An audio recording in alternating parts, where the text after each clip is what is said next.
Hello, I'm Ed. And I'm Ken. And welcome to Lumbridge.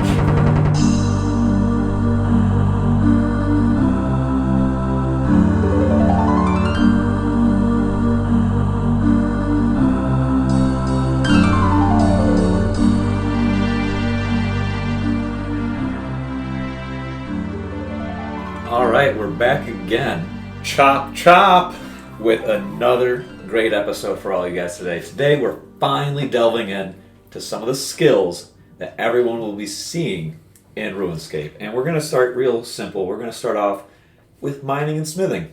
And potentially getting to woodcutting and firemaking. We want to do a nice in-depth analytic of these skills. We want to go inside and out, talk about ups, downs, XP rates for all the people out there who are just looking to maximize their time, and some potential methods if you're just looking to chill.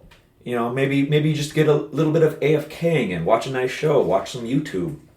Really give you a variety of what you can do with these skills. And mining and smithing, I would say, I love them and I hate them at the same exact time. Well, that's all skills, really. I mean, I wanted to see, like, we were talking, what should we talk about? Fishing, I'd argue, is a big one. But like most other gathering skills, it's just very tedious. I mean, fishing is important, but I feel mining, smithing, you get so much more out of it. I mean, yeah, you get food with fishing, but you can make some pretty good money with mining. Smithing, that'll be really late game, but still. Those are probably the two core RPG skills that you're going to find in most games. I mean, hell, even World of Warcraft has blacksmithing. I remember taking those trades on in World of Warcraft, and honestly, I think I hated it more than RuneScape mining. Ooh, yeah, because all the nodes are finite. Whereas at least in RuneScape, they'll respawn really quick, and there's multiple areas to go to. We were talking in a previous episode, mining is a competitive skill too, because you don't get to share the nodes. It could be, yeah. Actually, just recently, I can give you an example. I was mining gem rocks. So for members, you can eventually mine gem rocks. And gem rocks give you every type of gem up to diamond, including some member-only gems. It's really great if you just need to get, let's say, emeralds. In my case, I needed emeralds to make rings of dueling. And I hopped onto a world. It was unoccupied for a good chunk of time, and there would be people who like to world hop, because if you want to get ores fast, sometimes the best way is to world hop. Like, let's say you're mining coal and you're not doing it for power mining, and you're just like, all right, I've mined all the nodes, there's nothing here, it's going to take about, let's say, half a minute for the first node to respawn back. I don't want to wait, I'm just going to quickly world hop, all the nodes are there, if no one else has been there, you get to mine all over again. The only thing is, whenever I world top, because I have horrible luck, it's always taken. Always taken. I can't get lucky. Someone's already beaten me to it. That's the unfortunate part, is I was mining, somebody world hopped to my world, and they started to try and take over what I was using. Of course, me, I've already said, I'm an asshole, and I try and compete. There was one time, though, I came across a person who was there. I started to compete, and then I thought to myself about our conversation, how you're always being nice. He actually talked to me, so I immediately backed off the ones he was doing, and we kind of split it 3 and 3. There was a fourth ore for either of us. It was mostly who can race to get that ore, but we were having some good conversation. As long as they're not a bot, I'll be nice. I'll give them some breathing space. But if they don't respond, or if they're being, instigating or aggressive, it's like, okay, bud, okay, have it your way, we'll compete. So mining is a very basic gathering skill. All you need is a pickaxe and to find some mining nodes, and they're all over RuneScape. You can look at the map. It'll signify where you can find mining nodes with a little tiny pickaxe. There's some over in Remington, there's some south of Lumbridge. We've talked about El Kharid. Obviously, the Dwarven Mines is going to be one of the greatest places to go over in Falador. There's even some south of Varrock, although those ones are... South of, to the east. So if you go to the east bank and just run south, there'll be the little area. I think that's where I would train way back when, because it was close to a bank. I didn't know any better. I think I still haven't done Prince Ali quest, so it's like I don't want to pay to run through. So let's just go to Varrock. There's actually one to the west too. I think that's one of the few places you can go to get clay. Oh yeah. To the west, there's the clay. I think silver. Oh yep, Tin, silver's pretty maybe rare tin too. and copper, but that was too much of a run. See, when I'd start out, I'd always go south of Lumbridge. I think that's what I did on Butterboy, the Ironman. I'd just get 14 tin, 14 copper, get the copper bars until I think I was level 10. And then once I had some iron, I'd start on the iron ore and move on. But that was level 15. So I mean, for your first couple levels, you're going to be looking for copper and tin. Yeah. What would you think is the best place? Because I'm obviously going to say the Dwarven Mine, but I'm biased because I've lived in the Dwarven Mine. I consider myself a dwarf because of this. Honestly, just because you start out in Lumbridge, that's where I would start. Because you just get the 14 tin, 14 copper, run to the furnace, get that going, and then I'd bank it. I think I'd do that for a couple inventories until I got like 50 bronze, and then I'd just power that out. I don't know what level that would get you to. I honestly don't remember. But I just do that. You're right there. And then if you get bored, you could always move on to something else in the vicinity. I mean, that's actually probably the safest place now that I think about it. Lumbridge, you're not dealing with any scorpions. Yeah. In El Kharid, you don't have to worry about the king scorpions, but if you're low level, I mean, you're going to get aggroed by them. Yeah, plus there's no competition, really. I'm sure there's low-level bots, but tin and copper regen quick. Well, we are recording this now after the Steam release, so this could change. That's true. But I still feel the number of actual players will be much greater than the new bots. Bots are slow. As long as you get like 2 or 3 seconds of a head start on that node that they're going to go to, you're going to beat them before they can get it. I mean, sure, they might have a higher mining level, but in comparison to a 3-second head start, you could get the ore before they even make it there. Especially with tin, copper, or iron. Coal, it gets a little bit wonky. I know I've had moments where I can get coal within seconds, and then sometimes it takes up to a minute to get coal. Yeah. It just depends on RNG. Don't really worry about coal until much later. Because once you get, I forgot what level, maybe 45, 50 mining, it'll go by much quicker, much more consistent, but it's still a drag. Coal is best saved when you're at those higher levels just because you've built up that iron, you've built up maybe that mithril at that point, and you kind of want to just focus on coal because when you're going into smithing, coal is going to become super important if you're doing it via Ironman or That's if you're why not. it's always pricey. Yeah.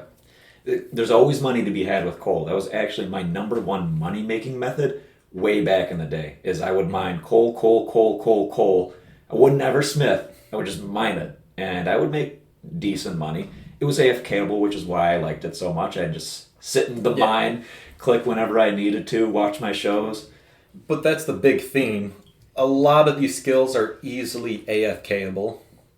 For gathering skills, For gathering, at least. The secondary skills, which we finally looked up the official term for them, they're called artisan skills. Artisan and gathering. So gathering will feed into artisan, and smithing is your artisan skill, where it's not as AFKable. The best way It can be, depending on what you're doing. It's just not going to be, it's going to be more intensive. I mean, it depends if you want to make the gear or if you just want to smelt bars, because there's 2 ways to go about it. You can either just smelt bars and then sell the bars to try and mitigate that price, or you can smith it into gear and then sell the gear. You get more XP that way, but it is more click intensive. I find that that's here's my love-hate relationship. I love smithing because I actually enjoy smithing training, especially when you're in Varrock, because that's the best place to go. You have a bank right across the street from an anvil. You know, you go in there and... Ooh, yeah, that's one of the closest, right? Yes. Besides Edgeville. Edgeville for the furnace. Okay, that's the furnace. Yep. Maybe there's one other one, but you need a quest to get to it, or... The other one would be over... It's in a members area. It's over in Mortania. You'll have to do Ghosts Ahoy. Okay. I can't remember the name of the port something. Of course, it escapes my mind now, but that's the other closest furnace to bank. And that one is really good as well if you just want to mitigate the amount of run energy. But for smithing on the anvil, Phantasm or something? Was it Phantasm? Phantasmus or something. Port Phantasmus, okay. Along those lines, yes. Something Phantom. That's a great quest line to just do in general. Port Phantasm gives you an ectophile that allows you to teleport there. But we'll get into details about all this member stuff, obviously, later down the road.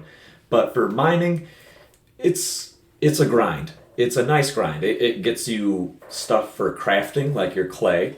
It gets you stuff for construction, like granite, and sometimes, I think, marble or limestone. It even gets you, obviously, stuff for smithing, and then smithing eventually can go into fletching if you're making your own ammunition. That'll be important for Ironmen who don't want to pay for arrows. But mining itself, very slow, very boring in the later levels. Early levels, oh man, it's going to feel so satisfying to hear those level ups. The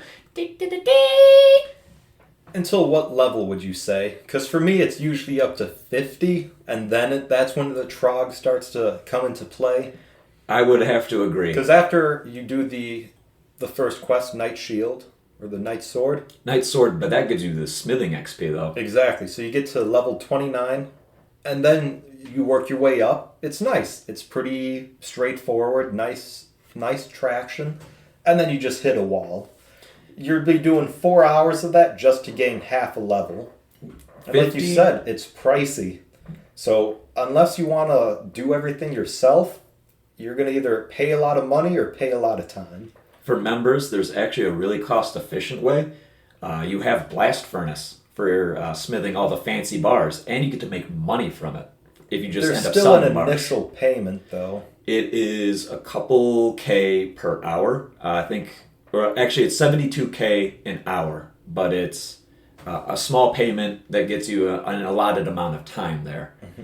And the nice thing about the Blast Furnace is it reduces the amount of coal you need to make bars. And that's where that's why bars are so expensive. You're not paying for the mithril ore or the adamant or the ruin or even the iron. For coal. You're paying for coal. Yeah, And if I remember mithril ore, it's way cheaper than coal. It's significantly cheaper. I think mithril right now runs around 200 GP. Coal is sitting around 400 to 600. I could be off. I want to say 4 something. And then, yeah, mithril around 200 sounds about right. Adamant, it does get a little bit steeper in price. Adamant is... Oh, yeah. As you go up the chain, it just gets steeper. It's usually just shy around 1,000. Ruinite is the most expensive, sitting closer to 14K. Okay. And the amount of nodes are very limited. You have the safest nodes, which would be for members, is actually in the Mining Guild. And the Mining Guild is in Falador, although you need 60 mining to get in. And if you're free to play, you don't even have access to all of it. There is a special area that is members only, and it has a good chunk of adamant just there, 2 ruinite, which is huge. It's not in the wilderness. Plus they have the bank. Is it a deposit box, or is it the bank chest? I don't know if it's a deposit box or if it's a bank chest, and I'd have to double check if you even have access to it right away. Because there are those banking areas in really convenient places that are walled behind Achievement Diary. Okay. Because, I think Crafting Guild, you need 99 to use that. Or, 99 crafting to use it, or some sort of ridiculous requirement. For the Cooking Guild, to use the bank in there, you need to have done the Verak hard diary. Or 99 cooking. Yep. It's super tough to get there if you were to just expect it right away. You have to invest the time in order to get that benefit, and by the time you get that benefit, you're already sitting pretty.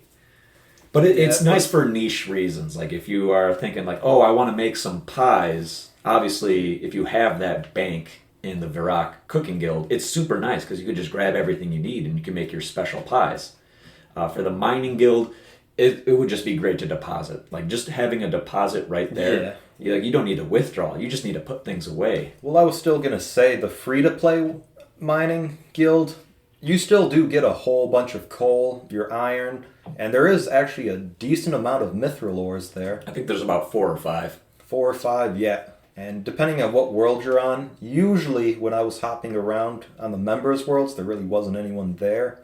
It's definitely worth it. And even without the deposit box, it's a pretty quick trip because the ladder's just south.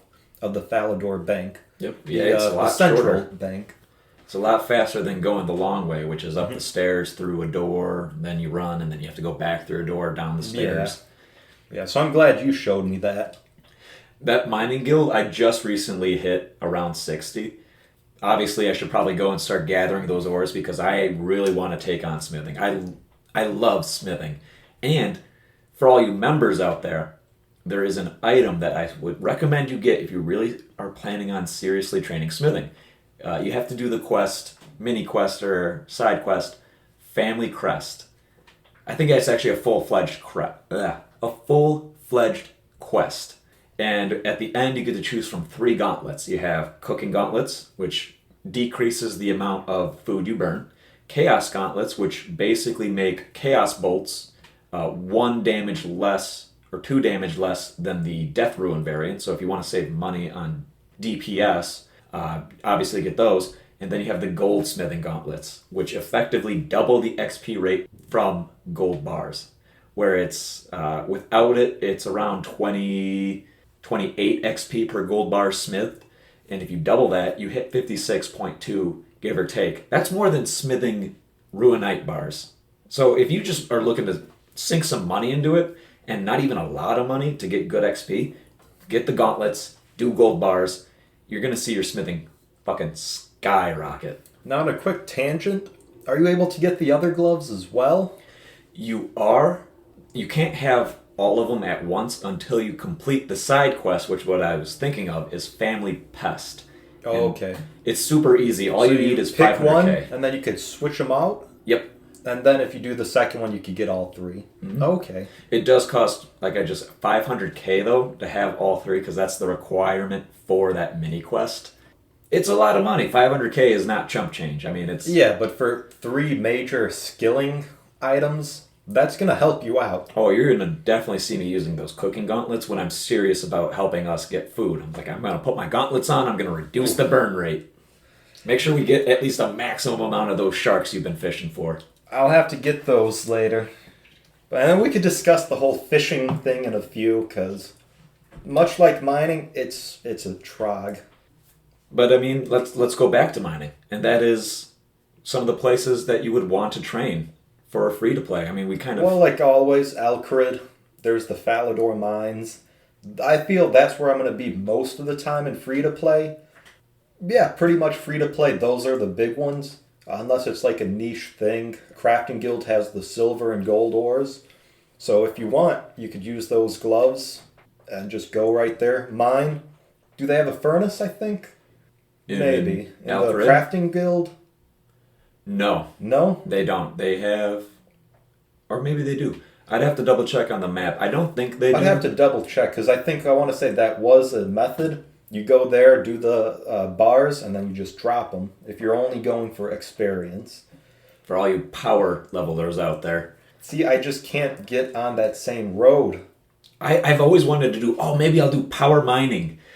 Power mining, I mean, if you need a few levels to get to, like, one more, I'd consider it. But for the most part, I want to keep everything. I'll say I have a hard time, mentally dropping all those iron ores that I mine. I'm like, but what if I want to make steel bars for good XP? I don't want to drop these ores, and I haven't done it with old school. Obviously, with old school, I've been keeping everything. Anything I get, I don't even sell the raw material like I used to. I actually hold on to it, and I make the final product, and then I sell the final product, or high up, depending on if I make more money one way or the other. See, it's a trade-off. Do I want experience in 2 or more skills, or do I just want to maximize this one?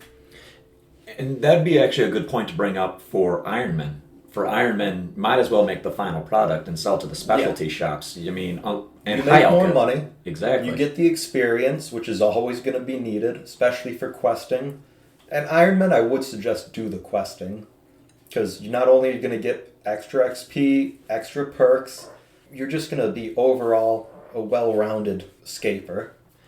And one great quest to do for smithing, at least starting off, is get your mining up to 15.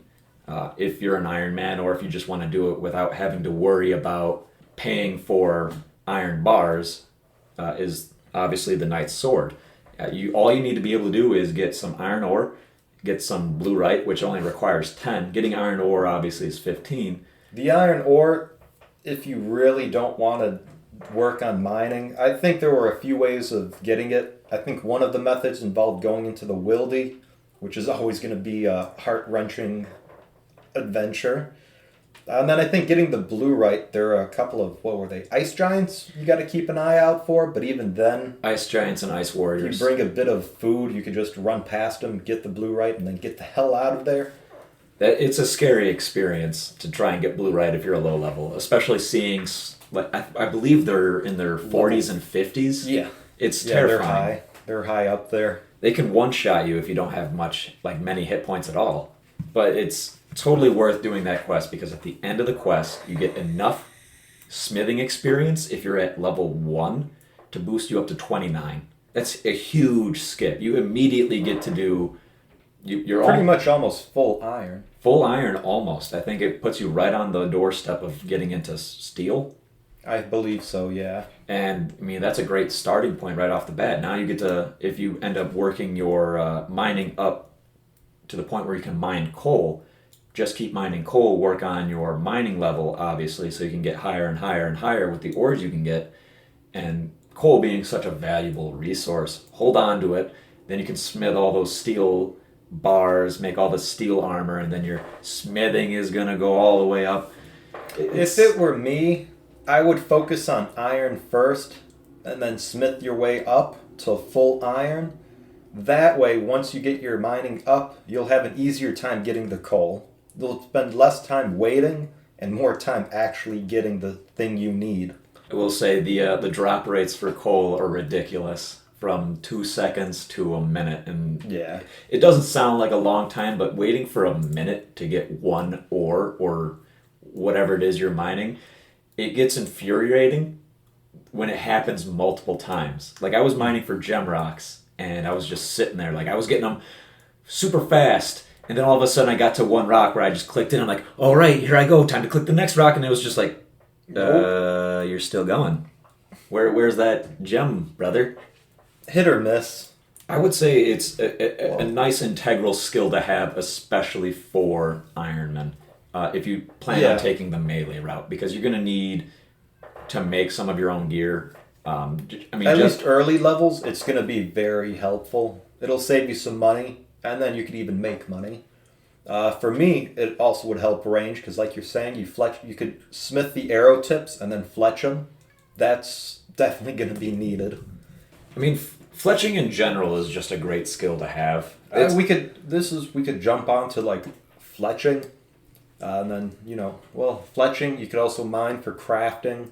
Crafting is very versatile. It's an artisan that incorporates sort of everything. Combat because you want to get those hides, mining to get the ore, and then smithing to melt the silver and the gold to make jewelry, and you get the gems from mining. And then just gathering other items, similar to cooking. It's definitely, mining and smithing, I want to say, fuel a lot of the artisan skills. They are almost the fundamental gathering and artisan skills that go further beyond most other gathering and artisan skills. Aside from woodcutting, where that will end up feeding into, obviously, mainly fletching. Just fletching and firemaking. Firemaking, just for the, I don't even know what the point of it is. You get the bullseye lanterns. Cool. Wintertot, which is members, that's 50 firemaking. But also, But Wintertot, all you're going to do is you're going to get XP. XP and good drops. I've found it to be a great way to get some resources. We're recording this. We are. Oh, we are? Yeah. Oh. I'm sorry. Either way, Wintertot. But it makes firemaking viable, because you get other stuff too. And other than, the lanterns, I don't think there's really any big use for it. There really isn't, aside from Wintertot and some of the few lanterns you could light and Shades of Morton. It's one of those skills that, I think we talked about this in a previous podcast, it was made with the intention of reducing the time it makes to make a fire, and goes more in line with survival, where the higher fire making, the faster you're able to make fire. I'm going to say, I saw on Twitter, I think yesterday, you made a shout out to Mod Ash. Yes, I did. Bless up. Our Lord and Savior. You asked about like a survival type mini game, and that actually would be pretty cool. Because it kind of goes back to RuneScape's heritage of being a survival game, where you take all these survival skills that make sense to have in a survival game. It doesn't make sense to have it in a game like what RuneScape is now. But if you add survival aspects, like you need to stay warm, you need to build shelter, you need to do all these things that require you to chop down trees, light fires, fish for food, having that survival mini game, potentially, if they ever jump on board, it would be a great way to have all those skills actually mean something more than just either funding yourself, funding fletching, or just being an easy skill to get to 99 so you can have a cape or get a trimmed cape because you're like, oh, I have 99, but I want it trimmed. You know what just came to my mind? What if Winter Tote mixed with like Last Man Standing? Oh, that way, it's an amalgamation of everything. Oh. You have some survival skills, but you also have the combat. You need to focus on a bit of everything to really make that survival game work. How would PvP work in that situation? Would it be more than just killing other players? Would it be you try and raid their... Actually, yeah, I was going to say, maybe like just mix everything. Last Man Standing with like Castle Wars, with Winter Tote. You have the two factions like Soul Wars, but it's not broken. Where there's actually, you have a bigger goal, but everything's put together. You have different specialties, like, okay guys, you're going to be the gatherers, I need some people to repair. Okay, you three 120s, just go and attack. That, in the works, what they have brewing is actually a huge game idea that I've been seeing little tiny snippets of. They've only given us teasers, and you have 3 teams total, 3-player teams, and it's going to involve PvP, PvE, resource gathering, kind of like Guild Wars 2, I guess, or Guild Wars, or how Halo 5 has, I can't remember the game mode, but it's basically you have player versus player, but you also have NPCs that also play a large part in terms of gathering skill, like resources or certain things that maybe they only drop. You have to fight for resource nodes. It's this great concept that I remember seeing. They haven't given us much information, but maybe they could combo all this idea into that, where it's like you have to keep furnaces going or you have to keep fires going in order to like regen health, because there's no free heals. Like you don't have these healing kits like we do have in Soul Wars or Castle Wars. It's like you have to stand by this fire and it regens your health, and that's what heals you. Or you have teams fishing and they gather food through hunting or fishing and they put it into a stockpile, and then you have to obviously have your cooks cook it, and then that's where you can heal. But that's obviously all just speculation and getting... But still, it does make life more flavorful when you just let the imagination wild. I would love to see something like that. I don't want to say it, but I mean, firemaking sort of is a dead skill. Outside of Winter Tote and lanterns, I don't really think of anything besides the skill cape that people strive for. The pet, I guess. Just the Phoenix. Pets. But the Phoenix is Winter Tote. And that's technically the firemaking pet, right? Yep. Okay. So, other than the few accomplishments and the swag, there's no real in-game benefits anymore. So the minigame would make, it would have a nice fresh breath of air, get people wanting, oh shoot, well I need to work on these skills now if I want that. And like you're saying, there's really no talk about it, so they're probably thinking about it or just coming up with ideas. And if they do decide, we'll have a poll. Hey, maybe we can get, if a whole lot of people hear this, maybe we can get everyone to start saying, we want a survival minigame incorporated with all these other elements. And hey, maybe we can get Jagex to start jumping on that. Who knows? But we're digressing quite a bit. It's sort of related to skilling. Branching from there, I guess we can talk a little bit about woodcutting and firemaking. Even though it might be considered dead, it's still, like we said, it has a few niche roles to play. Yeah. Woodcutting, it's going to be, to me, like fishing and mining. It's just going to be a lot more boring with a lot more I should say a lot less uses. Because woodcutting, you're just going to be standing at the tree waiting for it to fall, and then you're going to click on a different node. My personal favorite is just south of Draenor Village with those willows. Everyone's going to be there. It's going to be a bumpin' place. A classic place to go to. The classic woodcutting levels. Oh. And maybe you'll get some conversation. But with all these new players come from Steam, maybe there will be that fresh conversation like there was back in the day. Remember, if the Dark Wizard's attacking a noob, help him out. Kill the Dark Wizard. You got a Ruin Axe if you're up there in level. Just you could easily two-shot that bad boy with a Ruin Axe. He's got probably bronze or maybe steel at that point. If it's a bot, though, let him be. Oh yeah, let the bots burn. Yeah, I don't appreciate bots. I want some conversation in my RuneScape. It's like we understand some of this is painful, and botting makes it like less painful. But we're here to play a game, painful or not. We're here to socialize while we do these painful tasks. Or maybe you find joy in it. You find joy, even if it's just painfully cringe talk. It's better than no talk. I mean, but cringe talk is great, as you can use cringe talk as a segue into maybe making a new friend. I mean, yeah, shit posting, shit talking. In my experience, at least with like Xbox Live or even Steam games, which RuneScape is now officially a Steam game. Heck yeah, praise. Just waiting for the open mic lobbies. But yeah, like CSGO, you just talk shit to people, and then somehow 5 hours later, you're in a serious competitive game with them, and you're the best of bros. I mean, I made a friend through Halo shit talking them. We just ended up playing custom games all night because of the shit talk. It was fun. It's a fun way to break the ice and just to be funny. I mean, obviously shit talk with some boundaries. Don't just be mean to be mean. Oh, well, yeah. No. You gotta be creative. Yeah. Tasteful. Yeah. I mean, firemaking, comboing that off of woodcutting. I know we'll go more in depth with woodcutting, but firemaking... Like I was saying, I can't think of anything other than the lanterns for the dungeons. Or not dungeons, but like...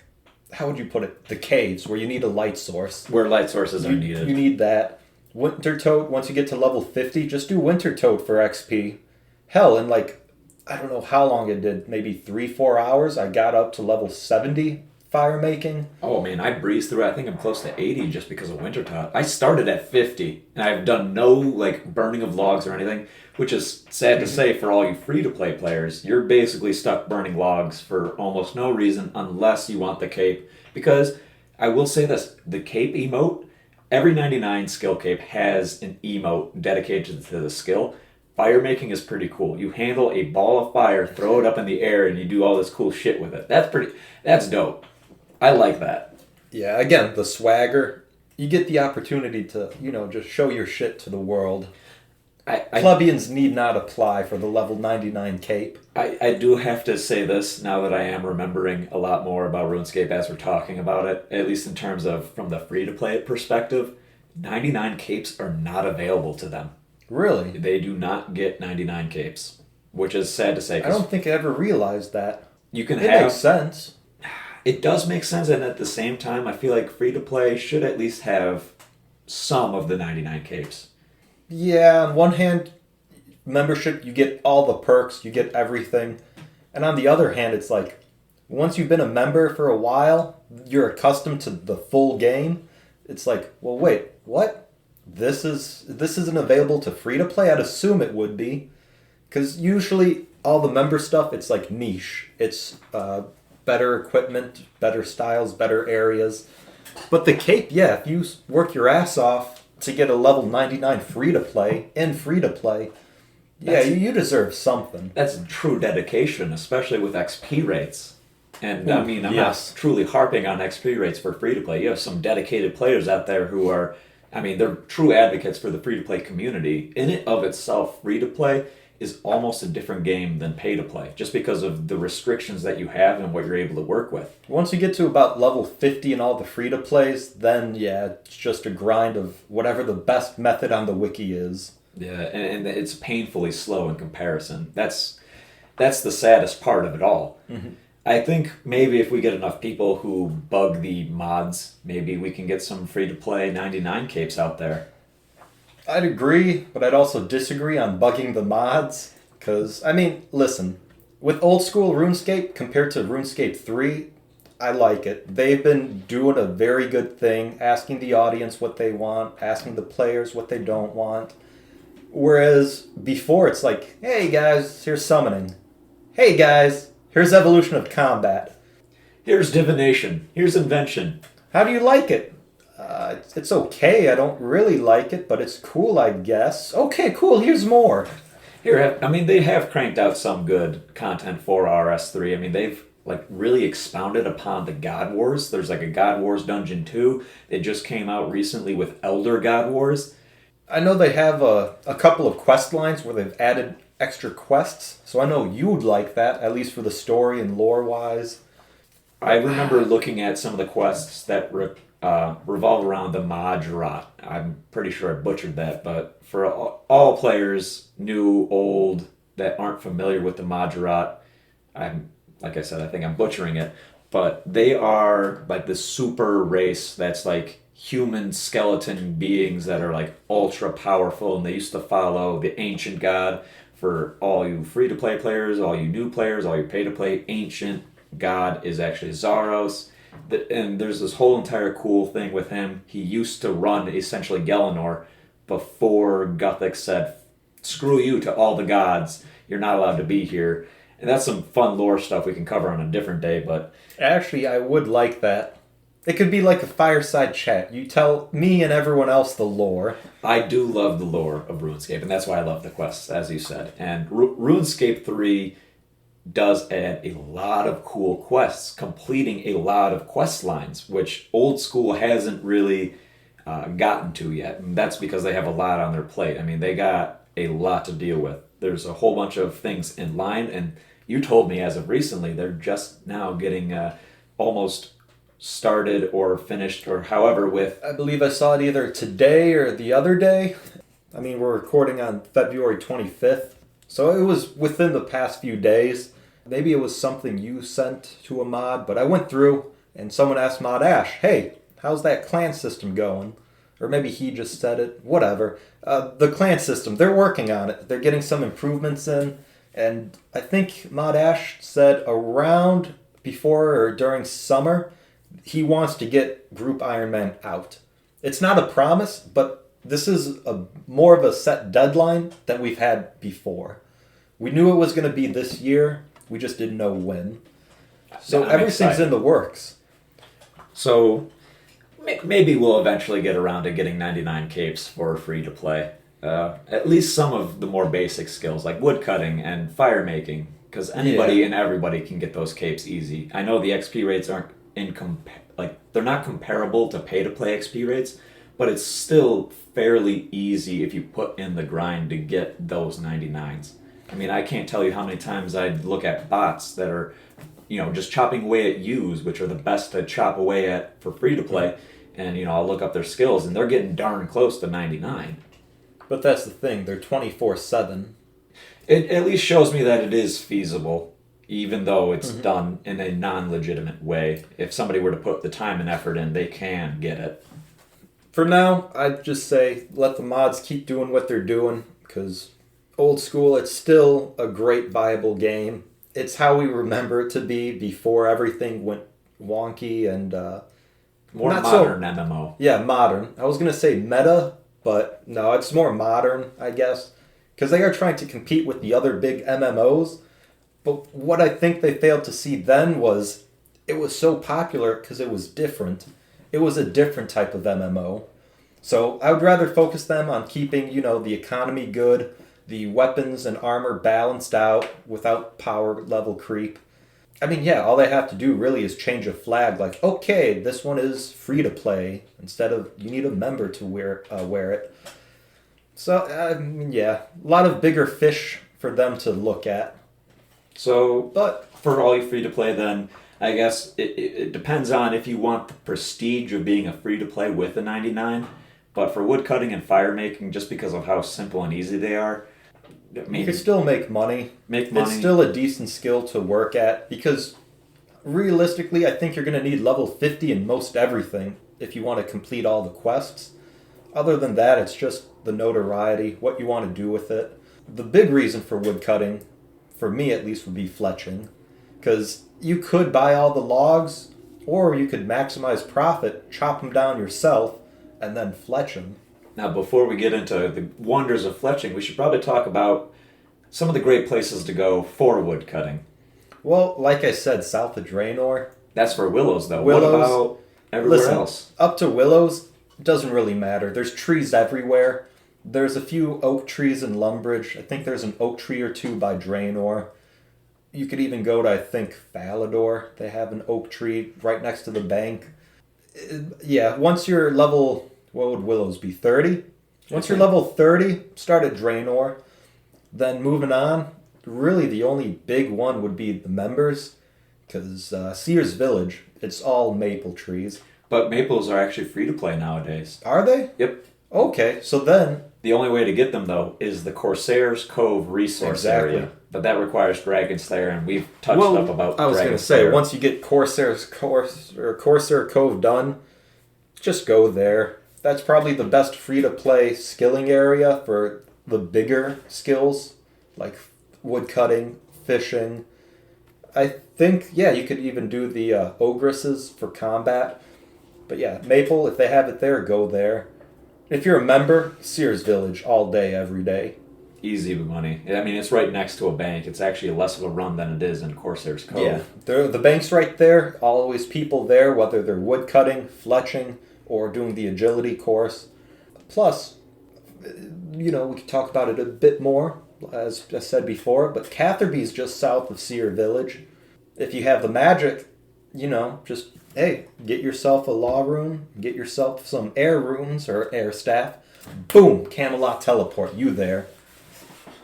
That's actually great XP for magic if you're looking for a way that's not combat inducive. Because I know you can do splash spells, but those I think they'll give you some hit point XP, which obviously raises your combat score if you raise your hit points. But if you're just looking to get magic levels, you don't really want to focus on the combatness of it all, teleporting is great. Yeah. I guess where else? The Woodcutting Guild. I think you need level 60 and, what was it? Hosidius House Favor? I think Corrend. Yeah. So, I'm yet to get there. I haven't been focusing on woodcutting, but I know that's a good viable option. Fun fact, according to the wiki, you get an invisible boost of, I think, +7 woodcutting levels in the guild. So you should be getting a lot more logs quicker that way. Yeah, it doesn't allow you to chop wood at higher levels since it's invisible. It just allows you to chop wood faster with faster rates in comparison if you were obviously your regular level. So yeah, I'd also have to double check if that's a standalone stat or if it could stack with other boosts. I think it will stack. I don't know if it'll stack with other invisible boosts, but I know it will stack with visible boosts. Okay. So if I use the Dragon Axe special, I think you get +3. Yep. So I would essentially be getting +10. Okay, nice. So yeah, woodcutting. The guilds are always going to be a good area, I think, for 9 out of 10 times a good area to train. Yep. Like we said about Mining Guild, even if you're not a member, you still have access to a whole bunch of coal, some mithril, and for free to play, that's a really good deal. You don't get as much adamant or ruinite, but that's okay because you're free to play, and getting to those is going to be a little bit more tough. Yeah, they're going to make it a challenge for the higher grade items. Same with woodcutting, though. For yous, where would you go? Because I'd always see people just slightly south of Edgeville. I think there's a yew tree or two there. There is 2 trees there over in Edgeville. That's the closest to a bank. I know there's another one south of Falador for yews. There's about 2 there. Isn't there 1 or 2 by the Grand Exchange? I'm not sure about the Grand Exchange. I want to say there's 1 or 2 in Varrock. I obviously haven't been doing this too much recently or at all, so I haven't been doing yews yet. I want to, so I could get my fletching up. I think that's my first level 80 skill now, so GG to me. I know for, there's actually 1 or 2 yews over west of Lumbridge. West. Okay, yeah. Over where all those goblins are. We want to do the most efficient way rather than running.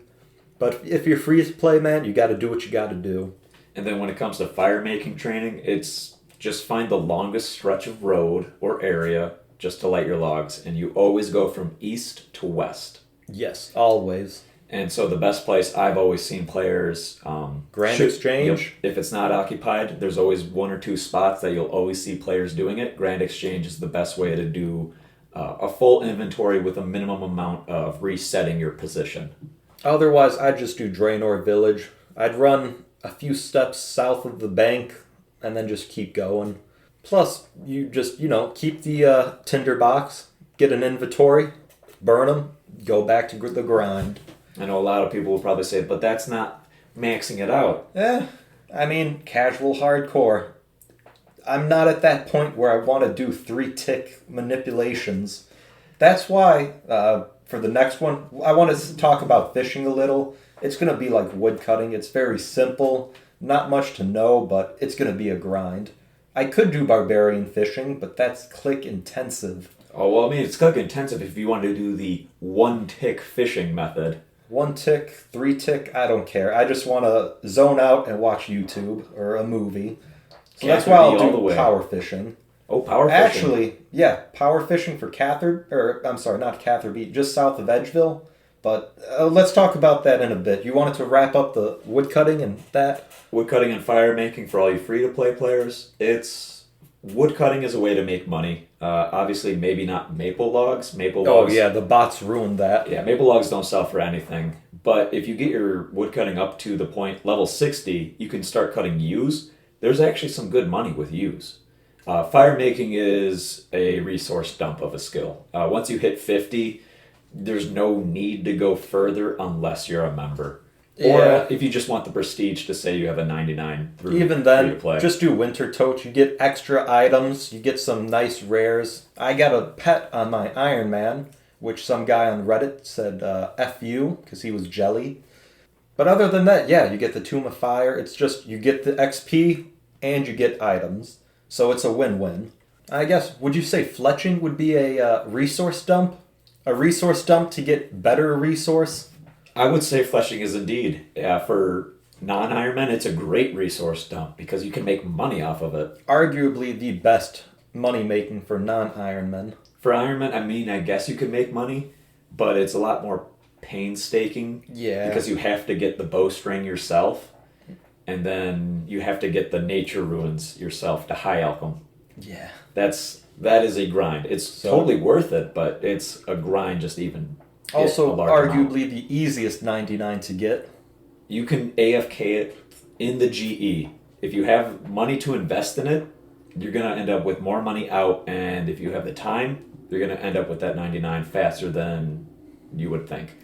But still, it's nice. You can make your own arrows. It's exactly what fletching is. You make your own ranged equipment and arrows. I loved it because I didn't have to buy a magic short bow. I got some magic logs from Wintertot. All I had to do was buy a bowstring, and I was like, oh man, I just hit 50 archer or 50 range. I was like super pumped because I had the unfinished magic bows, the short bows. I was like, oh, all I need to do is get some bowstring. I don't have to spend, even though it's chump change, like 1K or 2K, not even, to get this bow. It's like, I'll just spend about 200 here, make this bow, ready to go. It's a good experience. Plus, you get the arrows. Tying it back in with smithing and mining. If you have the smithing for Iron Man, you basically have infinite amount of arrows at a relatively cheap price. All you need is the log and the feathers with the arrow tips. Oh, bolts, actually. You just remind me, bolts. Enchanting bolts. So for all you members out there, you can make bolts, obviously through the smithing skill, and you have to either, once you put the feather on them, they're good to go, and you can add gemmed tips to them. Now, when you add the gem tip, it doesn't seem like much, but if you have a high enough magic level, you can enchant them. And now, if you're looking to try and make money off of this, I don't think you can. Actually, I think there were a few ones. I'd have to look at the guides, but I think it's more or less just enchanting them. Not so much making, but the enchantment of them. You do make a small profit. On top of getting, I think, mage and crafting experience. But I know once you enchant them, it adds a cool second property to the bolt. For diamond bolts, I believe it's a vampiric effect. I'd have to go through them, but yeah. If you do like Castle Wars or Pest Control, and you're a ground feeder like me, you just pick up all the random bolts and arrows. Yeah, some of them I think deals extra damage to their prayer, extra splash damage. I think a few of them actually get lower the person's agility a little, or their speed and stamina. It's basically all nice secondary effects. Yeah. If you look to buy them, though, not they're make them, pricey. They are so pricey. I know I actually high alch Onyx bolts enchanted, and they're running around 8.6k. Jeez. Per bolt. Just one bolt is 8.6k. That is a lot of money for one shot. And you can high alch them for a profit, but it's like that just shows you how pricey these bolts can get. But that also should be a telltale sign that they're extremely useful in certain situations. I would love to tell you the situations that each bolt is great in, but that is something for the wiki to say for the time being, because I'm not a ranger. As much as I love it, I just don't want to get into those nitty gritty. I feel like those are more for raid situations or high level combat or PvP. Realistically, it's big in PvP, and I'm not a big PvPer. Neither am I, brother. I love PvE. I love going up against bosses and other NPCs, even though it might on occasion require some switching of equipment depending on what's happening. At least it's a little bit more forgiving if I'm a little slow to switch. With PvP, you gotta be fast to switch. Oh yeah, it's unrealistic how these people switch at the right times and they just spec you out. One great way to learn PvP, though, as I'm going through the community, is Last Man Standing.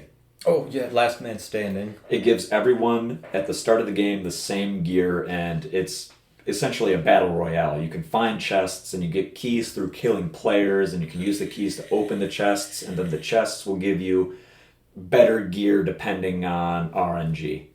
And they just recently released a new map for Last Man Standing, and it's a kind of cool take on Varrock. It's Wild Varrock. It's if Varrock itself existed in the wilderness. So you kind of see this decrepit cityscape. I know a lot of players have been complaining because of how big it is. Maybe just add more players per match. Maybe, I don't know. I think it looks cool. A full 100 person Last Man Standing. I feel like that would be madness, but like in the good way. It would be pure chaos. They would need to obviously make a bigger map to accommodate 100 people, but that would be I would get into Last Man Standing and learn PvP slowly if that was the case.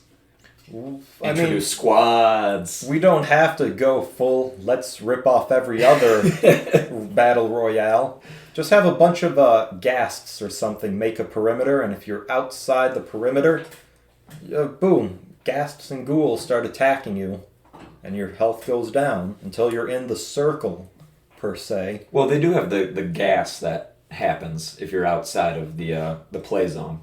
Oh, okay. Yeah, I've only played it once, got killed right away, and I'm like, I'm not into this. Last Man Standing is actually a great way to get resources for wilderness or to make some money. Also, I would only want it for the ornaments, for the weapons and whatnot. Guthix icon to get the Staff of Balance. Ooh. I know you love repping your boy Guthix. Listen, out of everyone, Guthix, he's the go-to. As cool as Saradomin and Zamorak are, it's like, that's so cliche, being the goody two-shoes or the cliche bad boy.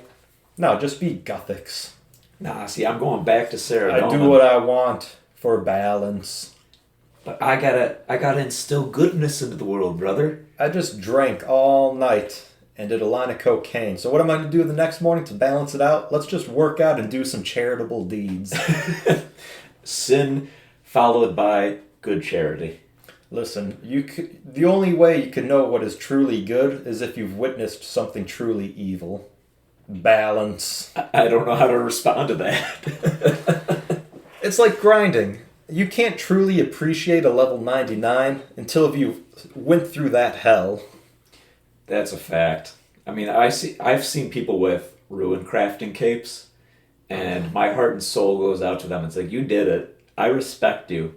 Now, I know I've always shitted on Runecrafting. I'm not saying it's a bad skill. In fact, it's quite the opposite. It's a phenomenal skill. It's a great skill. It gets you money. It gets you ammunition, all for like $3 a pop. All it takes is a little bit of running, a little bit of dedicated time, and you walk away better than you were before.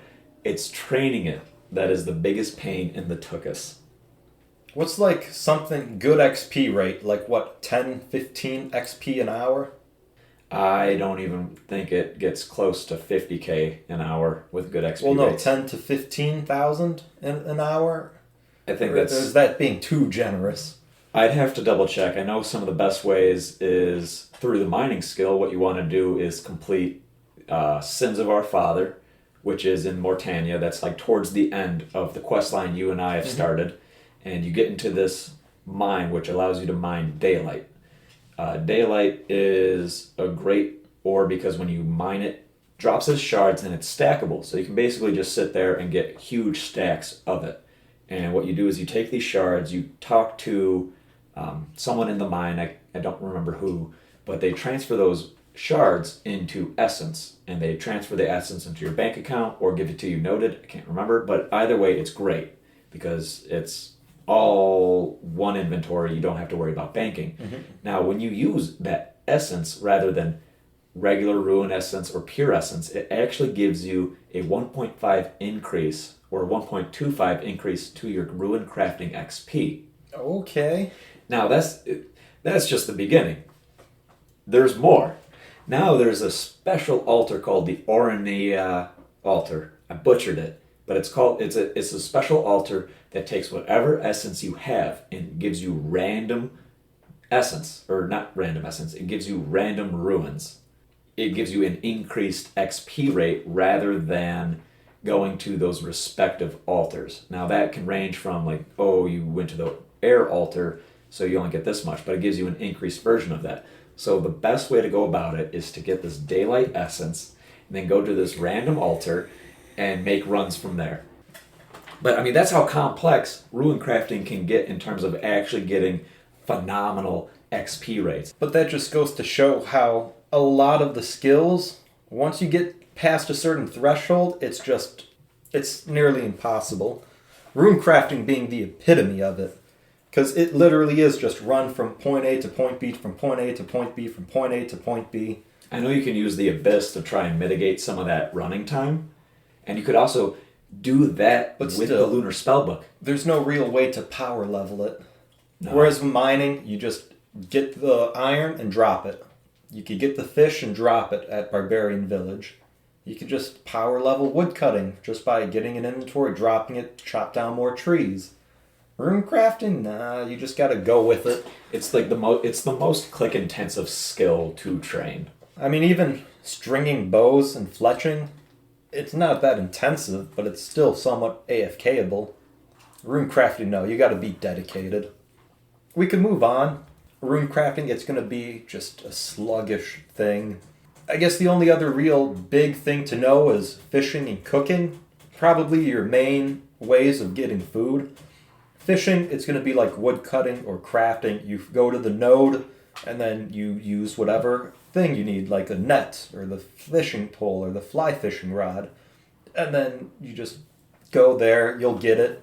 What's different with fishing is I know the nodes, they'll always change in pretty much predetermined areas. And you just have to run back and forth if it moves.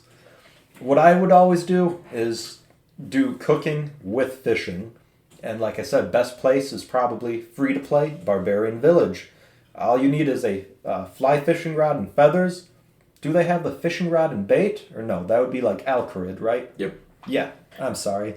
So yeah, just do that. I'd get a full inventory, and then I'd just cook it. For my Ironman, I'd keep everything. There's a bank just to the north in Edgeville. It would make the runs a bit longer, but in the beginning stages, it is needed. It's going to be helpful. You get a lot of food that you can use along the way. Yep. Even higher levels, I see lots of people power fish because you just catch and drop. I'd suggest cooking. It will take a bit of extra time, but you get the XP. You'll end up actually getting more cooking levels than you will fishing levels just because of how XP works for cooking. Yes. You get way more cooking XP per fish cooked rather than per fish caught.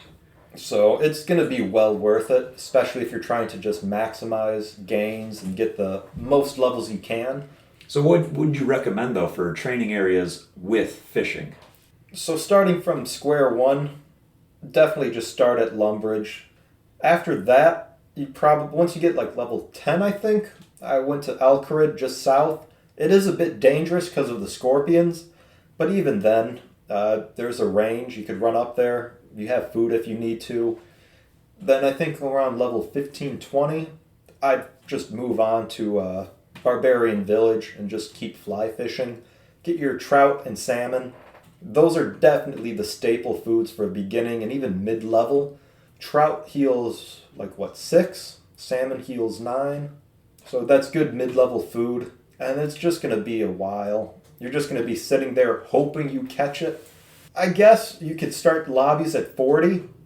I'd seen recommendations of 45 or even 50. Just because of the rates? Yeah, for rates. Free-to-play, Corsair's Cove, obviously the best place. Otherwise, if you really want to, I guess you could go to Karamja if you're going to power fish, just for the levels. Otherwise, you really can't bank them efficiently. I think you said RS3 had the dude on Karamja to note them. Yeah. No longer a thing, so you can't really keep them. After that, I mean, it's really members. You need Catherby. That's the go-to hub. You have a bit of everything. I think you could bait fish. You could do the net fishing. You could do the lobsters. You could even harpoon. Definitely just want to go there and just power it out. The main thing, all of these places have some sort of fire or oven. Catherby, it's on the way. Corsair Cove, it's just to the south. You'll see a group of people and just an open campfire. It's going to be a lot like woodcutting. Just to reiterate how similar everything is. Gathering, you're going to gather it. And then you're going to do something with that resource to make it useful. I mean, cooking is super fast. It's just like fire making. It's find a bank near somewhere where you can cook, and you just keep running back and forth, and you just rinse and repeat. There's no special rates for cooking unless you're looking to buy the resources. Then it's buy something that you won't burn as often, and there's I know the old school wiki will give you rates for when you will stop burning certain foods. I think it's something along the lines of once you're double the level, you're pretty much safe. So you want to look at that when you're trying to look for best ways to get XP before moving on to, let's say, more rare or expensive resources like lobsters. You could start cooking unless you're right getting away. It yourself, yeah. If you're just fishing to catch it and then you cook it, that's what I would do. Because over time you'll get better and better. And hey, what you do catch and cook successfully, you just get yourself free food. Don't have to worry about hitting up the GE or going any specialty shops to get that food. I feel that's a big thing too. Everywhere you look, especially in RPGs, you want to maximize everything because you only have so much time and resource. But if you're catching it yourself or acquiring it yourself, it's not a biggie. I know for RuneScape, I was just thinking about this right now. When it comes to other RPGs, they make the access to health potions super easy. It's like you can buy a boatload of them at this shop, or just killing monsters, you get a boatload of them, or completing quests, you get a boatload of. You don't have to worry about healing yourself because you have all these massive health potions. With RuneScape, way different. You're going to be constantly looking for food if you haven't already focused on getting food. Either buying it or making it yourself. It's definitely something worth investing in. I'm just now starting to run low on my sharks. I mean, I've lucked out with not having to eat as many as I've thought I would have needed doing barrows, but it's getting to the point where it's like, oh boy, now I need to go and get some more. Yeah, the real sink is, do I want to really get the good food, or do I want to save some money and get the lesser, swordfish or whatever? Lobsters, meh. That's probably good for middle game, but not so much late. I've noticed one time, I can't remember what we were doing. It was something PvE, and I had two different runs. There was one run where I took lobsters and one run where I took sharks. And I noticed a massive difference in between how frequently I needed to eat food. Oh, I was doing Majorina 2 with you. You were helping me out. Oh, okay, yeah. And I was going to say, I was doing ankus, however you pronounce them. Swordfish, yeah, I could get pretty good runs, but with sharks, it was like, whoa, how long have I been here? I've only used 4 sharks. The sharks are super nice. They heal 20. It just sucked because I couldn't pick up things I needed or wanted to because I didn't have the inventory space. I mean, you only really need to bring, depending on what you're doing. I try to maximize runs. Okay. So I'll bring like 26 out of the 28 foods, leaving 2 open spots, just because I know I'm not going to need the food right away. For my barrels runs, I've only been bringing about 3 sharks per inventory, and sometimes I don't even touch them. Really? Yep. And I only pack more if I had to eat like 2 of them. And that's because of one of the Barrows brothers. They can hit through your prayers, or when you're in the catacomb itself, like you're not going to pray against the mobs down there. That's just a waste of prayer points. Yeah. So they just slowly whittle you down if you get unlucky with those hits. Yeah, no, sharks, great thing to invest in for pay to play if you have the money. Otherwise, monkfish are a good one. They're a little bit more affordable. And then for free to play, you're looking at lobbies or lobsters or swordfish. Yeah, lobsters are definitely the go-to free-to-play. Lobbies are always going to be appreciated. Oh, I still appreciate them now. Like if I do something that it doesn't require a shark, I'll bring nothing too lobsters intensive. instead. I mean, yeah, moving on from that. Other than fishing, cooking, it's just going to be your mishmash of everything else. Sort of like crafting. You could go and get all the materials yourself for pizzas or even cakes or wine. It's just not going to be as efficient. And I feel like those have more niche uses. It's fun to do if you're looking for a skill that you want to train in a unique way. Yeah. But it can get tedious really fast if you're looking to get levels fast. I remember trying to make pies, and I was like, oh, this is fun for like maybe the first full inventory of pies. And I was like, all right, I hate this already. I'm going to go back to cooking some fish. The only thing I could really think of is, I mean, yeah, some pies give you the bonus to the stats, the boost. Other than that, the only big thing I could think of for you mages is wine. It heals a pretty decent amount. It lowers your attack stat, but you don't need that for magic. So hey, if you're training magic and need some food, wines are a great opportunity. I think there's the wizard bomb. It boosts your magic level, but lowers obviously your physical stats. So if you want a good boost in terms of accuracy, bring one of them. They're free to play. You just have to go to the Blue Moon Inn in Virac. It's a bar. Or the GE. Or the GE. Or you can make them yourself. What level? That's a great question. I don't know, because making beer in RuneScape is weird. It's also a membership thing. Pay to play only. But it's a cool concept. I mean, some of the beers you can make boost respective stats. Like I know I have a few bandit brews which can boost my thieving. But that just shows you what you can do with cooking. You can make things that also boost your level. Once you get to the higher levels, everything opens up a bit more. You get the nice perks. It's just a matter of getting there and getting the items. So is there anything else we should touch up on today? Other than that, for the main skills outside of combat, I feel like those are the ones I've always been really close to and know fairly well, just because to me these are the bigger ones, the slightly easier, more useful skills. Maybe next week or a different episode we could talk about a few others, more of the membership skills like agility or thieving. Hunter is useful in some situations, but I mean, once you're playing, you could look through, see what you want to do. You don't really need to do anything in RuneScape. You just play at your own pace.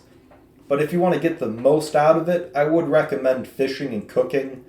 If you want to make your own armor, or even get some cash, mining and smithing if you want. Fletching, it's if you want a membership skill to get a quick 99, highly recommended. Especially if you're not Ironman, it's a great way to make money, free XP. Other than that, no. I think we talked a bit about each one of them, their strengths, weaknesses. Had a few divergences, but those are always fun. Just to, see what we're thinking about, what's on our mind. I mean, and whenever we diverge, it has something to do with what we were talking about in the first place. It goes 360. Yeah.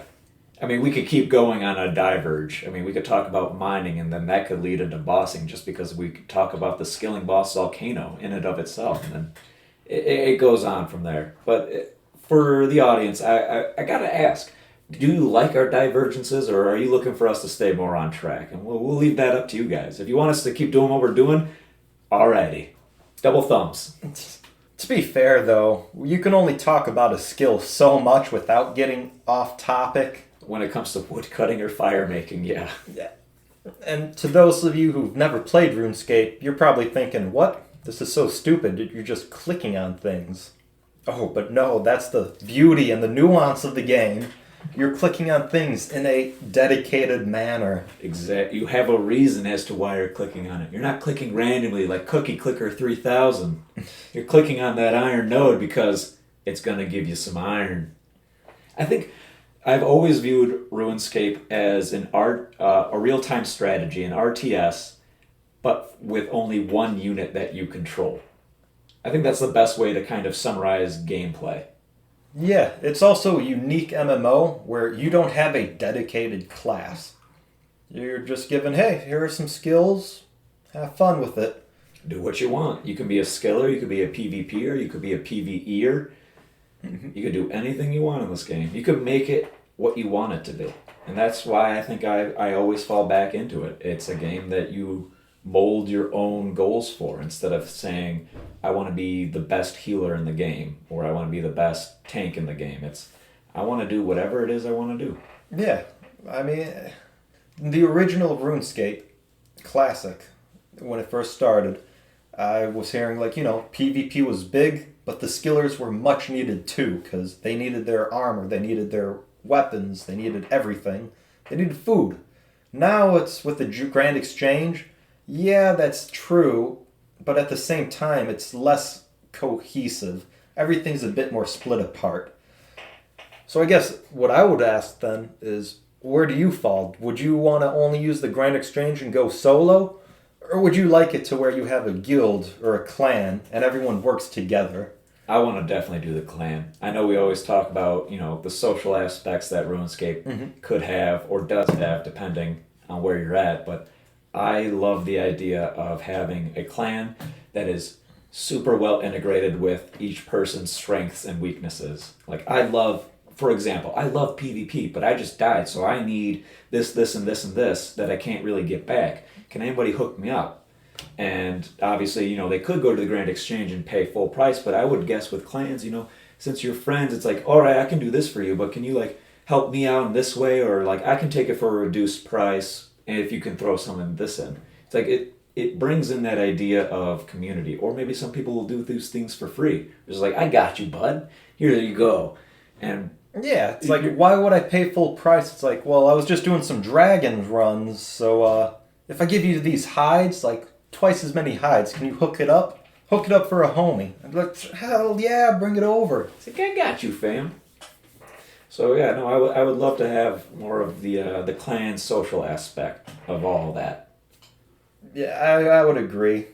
See more community, see everything a bit more tied together, rather than, the classic solo play.